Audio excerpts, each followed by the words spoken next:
ব্যাংকের মধ্যে টাকা আছে, এই টাকা দিতে চান না। ব্যবসার টাকা আছে, দিতে চান না।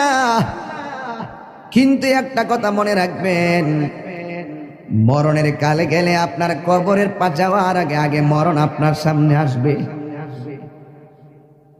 আপনার পাশে আপনার সন্তান বসে থাকবে, আপনার পাশে আপনার আপনজন বসে থাকবে, কিন্তু আপনার মরণের কষ্টের ভাগ আপনার সন্তান নিবে না।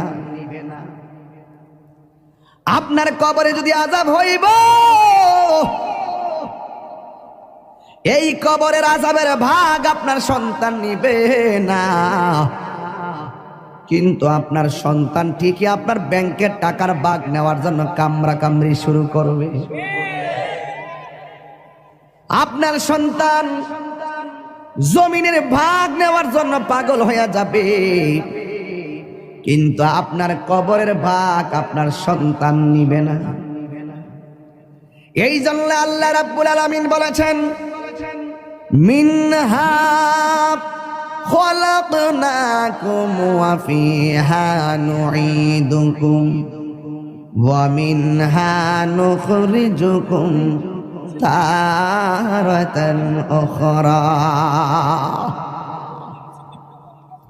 এই তো আমি পেয়ে গেলাম, দেখছেন ওয়াজের ভিতরে উত্তরপাড়া সিদ্দিক মাছ ব্যাপারী, তিনি দিয়া দিলেন মাদ্রাসার জন্য ৫,০০০ টাকা।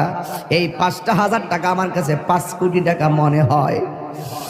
এই টাকাগুলা মাদ্রাসার কাজে লেগে গেলে একদিন হয়তো সে কবরে চলে যাবে, এই সওয়াবটা তার কবরে ফ্লেক্সি হতে থাকবে।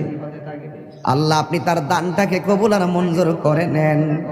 সবাই জবানটা খুলে বলুন আমিন।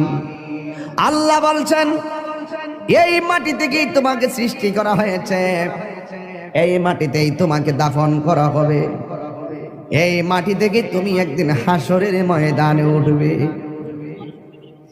আমার যুবক ভাইরা গভীর মনোযোগ, আমাকে বিষয় দিয়েছে কবরের আযাব আর হাসরের ময়দানের ভয়াবহতা। এই ওয়াজগুলো আমি প্রতি মাহফিলে করে দিলটা নরম করে দেওয়া লাগবে। বন্ধুরে আমার, ও বাড়ি ওরার বন্ধুরা, কুস্তি শাহবাজপুর সাজদাপুরের বন্ধুরা, মাশাআল্লাহ। কোন জায়গা?